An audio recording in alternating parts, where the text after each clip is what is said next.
Hello friends, welcome back to my channel. हम लोग पढ़े थे क्लास 6 की संस्कृत की बुक सुश्रुति, जो कि सरस्वती प्रकाशन की है। इसमें हम लोग लेसन 3 तक देख चुके थे।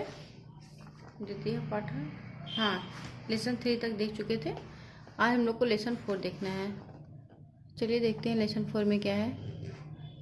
लेसन 4 है चतुर्था पाठ सुभाषितानि। सुभाषितान है इसमें। पहला इसमें जो सुभाषितानि है, पहला श्लोक देखते हैं। शैले शैले न माणिक्यम मौक्तिकम न गजे गजे, साधवो नहीं सर्वत्र चंदनम न वने वने। इस सूक्ति में कहा गया है शैले शैले न माणिक्यम, यानी कि सभी पहाड़ों पर मणि नहीं प्राप्त होते हैं। मौक्तिकम न गजे गजे, सभी हाथियों में गजमुख मोती नहीं पाया जाता है। साधवो नहीं सर्वत्र चंदनम न वने वने, सज्जन लोग भी सभी जगह नहीं पाए जाते हैं। और चंदन का वृक्ष हर एक वन में नहीं पाया जाता है। दूसरा श्लोक है उद्यमः साहसम धैर्यम बुद्धि शक्ति पराक्रमः खडेते यत्र वर्तन्ते तत्र देवः सहाय कृतः। जहाँ उद्यम है, उद्यम यानी कि परिश्रम है, साहस है, धैर्य है, बुद्धि है, शक्ति है और पराक्रम यानी कि पुरुषार्थ है, ये 6 बातें खडेते यत्र वर्तन्ते, ये छह जहाँ पर निवास करते हैं, तत्र देवः सहायकृतः, वहाँ देवता भी सहायक बनते हैं। अर्थात जिन पुरुष के पास, जिस भी व्यक्ति के पास ये 6 चीजें होती हैं, उसकी देवता भी सहायता करते हैं। चलिए एक बार फिर से देख लेते हैं। उद्यमः साहसम धैर्यम बुद्धि शक्ति पराक्रमः खडेते यत्र वर्तन्ते तत्र देवः सहायकृतः। उद्यमः यानी परिश्रम, साहस, धैर्य, बुद्धि, शक्ति और पराक्रम। खडेते यत्र वर्तन्ते, ये 6 जहाँ रहते हैं, तत्र देवः सहायकृतः, वहाँ देवता भी सहायक होते हैं। अहिंसा परमो धर्मः अहिंसा परमम तपः। तीसरा श्लोक है अहिंसा परमो धर्मः अहिंसा परमम तपः अहिंसा परमम सत्यम यतो धर्मः प्रवर्तते। अहिंसा परमो धर्मः, अहिंसा परम धर्म है। अहिंसा परमम तपः, अहिंसा परम तप है यानी कि तपस्या है। अहिंसा परमम सत्यम, और अहिंसा परम सत्य है। यतो धर्मः प्रवर्तते, जिसके द्वारा धर्म की प्रकृति आगे बढ़ती है। अहिंसा परम धर्म है, अहिंसा परम तप है यानी तपस्या है। अहिंसा परम सत्य है, यतो धर्मः प्रवर्तते, जिसके द्वारा धर्म की प्रकृति आगे बढ़ती है।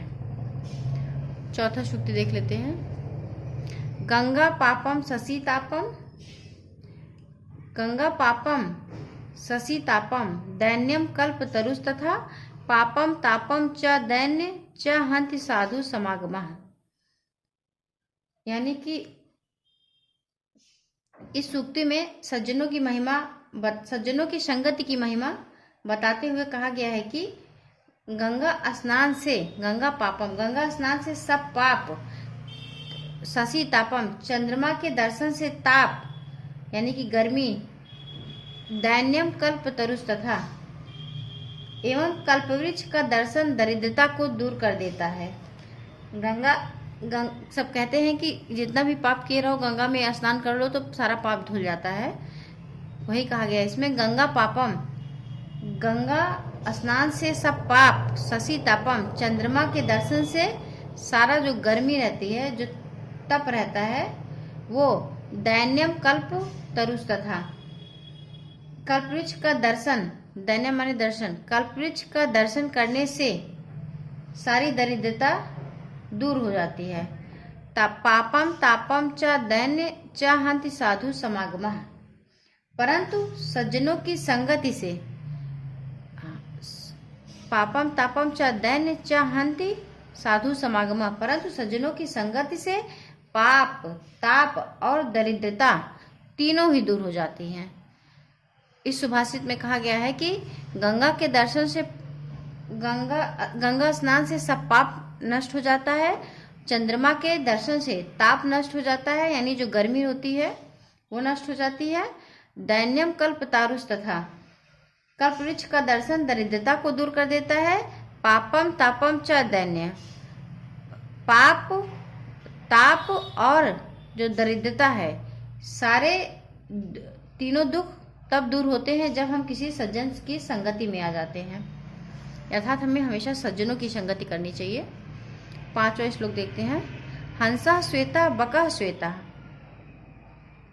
हंसा श्वेता बका श्वेता का भेदो बक हंसयो, नीर क्षीर विवेकेतु हंसो हंसा बको बका।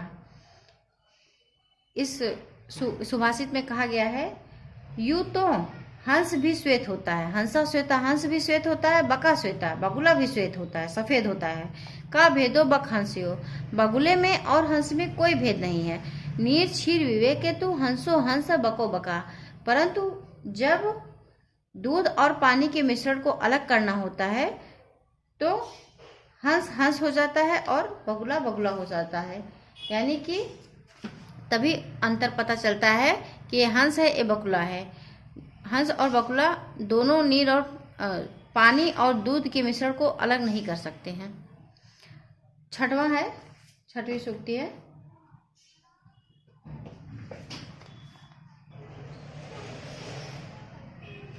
स्वगृहे पूज्यते मूर्खा, स्वग्रामे पूज्यते प्रभु, स्वदेशे पूज्यते राजा, विद्वान सर्वत्र पूज्यते। यानी कि स्वगृहे पूज्यते मूर्खा, मूर्ख व्यक्ति का अपने घर में ही महत्व होता है। यानी मूर्ख व्यक्ति अपने घर में पूजे जाते हैं। स्वग्राम में पूजते प्रभु, और प्रभु को सब गांव में पूजते हैं। स्वदेशे पूजते राजा, और राजा अपने देश में पूजा जाता है। यानी राजा की पूजा अपने देश में की जाती है। विद्वान सर्वत्र पूज्यते, जबकि विद्वान सब जगहों पर पूजा जाता है। यानी कि सब जगहों पर उसकी महानता की बातें की जाती है, इसलिए हमेशा विद्वान बनना चाहिए हमें। चलिए वो फिर से देख लेते हैं। स्वगृहे पूज्यते मूर्खा, स्वग्राम में पूज्यते प्रभु। मूर्ख व्यक्ति का अपने घर में ही महत्व होता है, यानी मूर्ख व्यक्ति अपने घर में ही पूजा जाता है। स्वग्राम में पूज्यते प्रभु, प्रभु को सब लोग गांव में पूजते हैं। स्वदेशे पूज्यते राजा, राजा को अपने देश में पूजा जाता है। विद्वान सर्वत्र पूज्यते, लेकिन विद्वान व्यक्ति जो होते हैं वो सब जगह पूजे जाते हैं। इस सूक्ति से हमें यही भावार्थ निकलता है कि हमें विद्वान बनना चाहिए, जिससे हमारी सब जगह पूजा हो। प्रमादा संपदम हंति, प्रश्रयम हंति विस्मयः। 7वीं सूक्ति है। प्रमादा संपदम हंति, प्रश्रयम हंति विस्मयः, व्यसनम विनयम हंति, हंति शोकास्य धीरता। प्रमादा संपदम हंति, यानी कि असावधानी के कारण संपत्ति नष्ट हो जाती है। संपदम यानी संपत्ति। प्रमादा संपदम हंति, असावधानी के कारण संपत्ति नष्ट हो जाती है। प्रश्रयम हंति विस्मयः, तथा मृदु और सरल व्यवहार करने से अहंकार की भावना नष्ट हो जाती है। व्यसनम विनयम हंति, बुरी आदतों के कारण लोगों में नम्रता और सद्व्यवहार की भावना नष्ट हो जाती है। हंति शोकास्य धीरता, तथा दुख और शोक होने की स्थिति में धैर्य और विवेक नष्ट हो जाता है।